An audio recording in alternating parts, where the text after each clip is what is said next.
یقین جانیں ہم بھٹک چکے ہیں، صرف کیا ہے عارضی فائدے کے لیے۔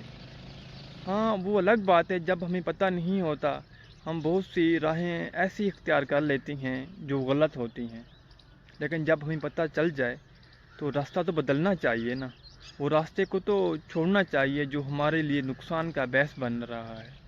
ہمیں غور کرنا ہوگا کہ ہم کس قوم سے تعلق رکھتے ہیں،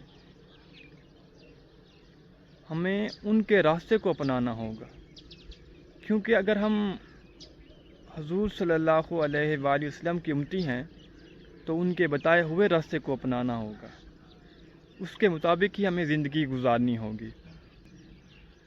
اللہ ہمیں صراط مستقیم پر چلنے کی توفیق دے، کیونکہ یہ زندگی فانی ہے، بہت سی ہستیاں اس دنیا سے گزر گئی ہیں اور ہم بندہ ناچیز بھی اس دنیا سے گزر جائیں گے۔ آپ بھی خوش رہیں اور خوشیاں بانٹتے رہیں۔ اللہ آپ کو آسانیاں اللہ آپ کی زندگی میں آسانیاں عطا فرمائے اور آسانیاں تقسیم کرنے کا شرف بھی عطا فرمائے۔ بس سلام۔